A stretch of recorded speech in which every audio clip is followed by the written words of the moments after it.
हाँ बच्चों, कृषि प्रदेशों में आज का टॉपिक है भूमध्य सागरीय कृषि प्रदेश। भूमध्य सागरीय कृषि प्रदेश उत्तरी गोलार्ध में 30 डिग्री से 45 डिग्री अक्षांशों के बीच तथा दक्षिणी गोलार्ध में 30 डिग्री से 40 डिग्री अक्षांशों के बीच महाद्वीप के पश्चिमी तटों पर स्थित है। इस प्रकार के मुख्य प्रदेश ये हैं: भूमध्य सागर के समीपवर्ती देश स्पेन, पुर्तगाल, दक्षिणी फ्रांस, इटली, प्रायद्वीप यूगोस्लाविया, बल्कान प्रायद्वीप, सीरिया, इजराइल, अफ्रीका के उत्तरी तटीय क्षेत्र, पश्चिमी संयुक्त राज्य अमेरिका में कैलिफोर्निया की घाटी, दक्षिणी अमेरिका में मध्य चिली, अफ्रीका के दक्षिणी पश्चिम भाग में के प्रांत और दक्षिणी पश्चिमी ऑस्ट्रेलिया तथा उत्तरी न्यूजीलैंड।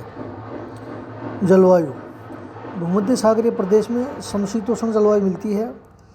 वहाँ के शीतकाल में पछुआ पवनों से वर्षा होती है, जिसकी मात्रा 50 से 80 सेंटीमीटर तक होती है।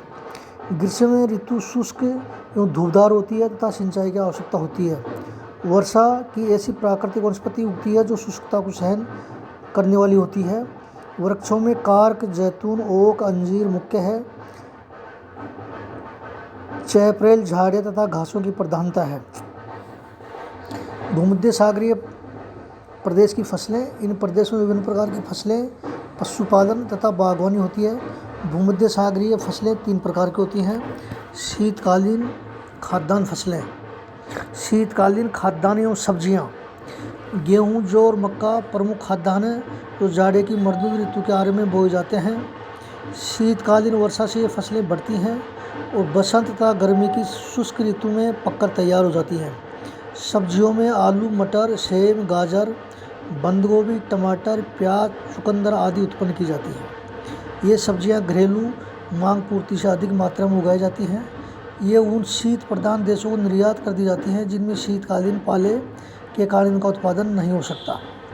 ग्रीष्मकालीन फसलें: ग्रीष्म ऋतु शुष्क होती है, इसलिए फसलों की सिंचाई की जाती है। इस ऋतु में पशुओं को चारे की फसलों जैसे क्लोवर घास, अल्फापा घास, तुपाइन, बरसीम आदि चारा फसलें, सब्जियां तथा सिंचित फल उत्पन्न किए जाते हैं। सिंचित फसलों में सर्वप्रमुख अंगूर है, जिसमें ग्रीष्मकालीन धूपदार मौसम से गुदा, रस और मिठास बढ़ जाता है। अगस्त सितंबर में अंगूर पककर तैयार हो जाता है और अक्टूबर में बाजार में पहुंच जाते हैं। सेब, नाशपाती, आलूचा आदि फल को भी अक्टूबर में बाजार में पहुंच जाते हैं। चुकंदर की फसल भी सिंचाई द्वारा उत्पन्न की जाती है। असिंचित फसल: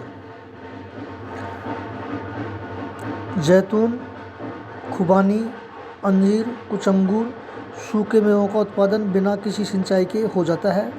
जहाँ 35 सेंटीमीटर से अधिक वर्षा होती है, उन क्षेत्रों में अंगूर का उत्पादन भी बिना सिंचाई के हो जाता है।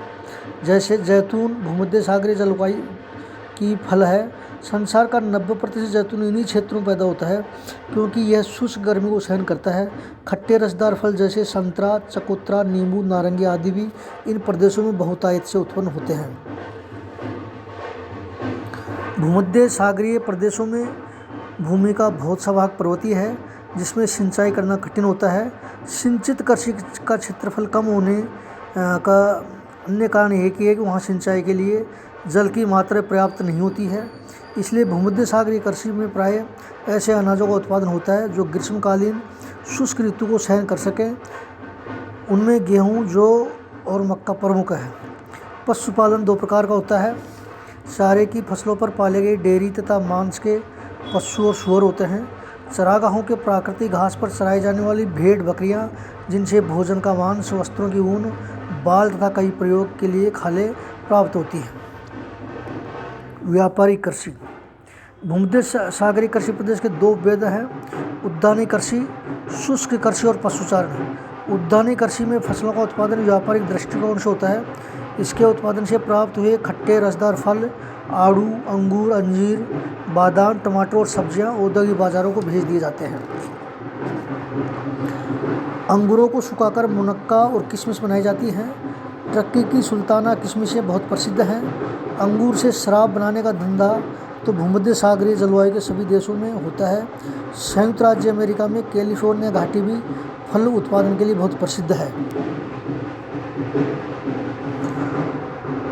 शुष्क कृषि और पशुचारण का व्यवसाय भूमध्य सागर के चारों ओर स्थित पठारी तथा उच्च भूमि प्रदेशों में होता है, जैसे स्पेन, इटली के एपिनाइन पर्वत श्रेणी, बल्कान प्रायद्वीप और यूगोस्लाविया की उच्च भूमियाँ। भूमध्य सागरीय कृषि प्राचीन और नवीन कृषि प्रदेश का अद्भुत सम्मिश्रण है। इन प्रदेशों में कृषि की विविधता स्पष्टतः दृष्टिगोचर होती है। भूमध्य सागरीय बेसिन जो पुरानी संस्कृति के केंद्र हैं, जीविका निर्वाह कृषि हो रही है, जबकि अन्यत्र नई संस्कृति के पनपने के कारण व्यावसायिक कृषि का विकास हुआ है। अधिकांश यूरोपीय देशों, स्पेन, इटली, यूनान आदि में आज भी हस्तश्रम, लकड़ी और औजार का पुराने तरीके से खेती की जाती है। इसके विपरीत दक्षिण अफ्रीका, चिली, ऑस्ट्रेलिया में नए उपकरण, मशीनों का अधिक प्रचलन है। भूमध्य सागरीय प्रदेशों में कृषि विकास के 3 युग देखे जा सकते हैं। 1300 तक आरंभ में भूमध्य सागरीय कृषि भूमध्य सागरीय बेसिन तक सीमित थी, जो पूर्णतः निर्वाहक स्तर पर होती थी।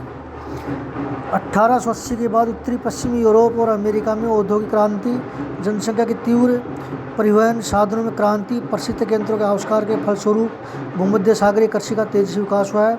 विश्व का 90% जैतून का तेल, 50% शराब, अंजीर और मुनक्का भूमध्य सागरीय प्रदेशों से ही प्राप्त होते हैं।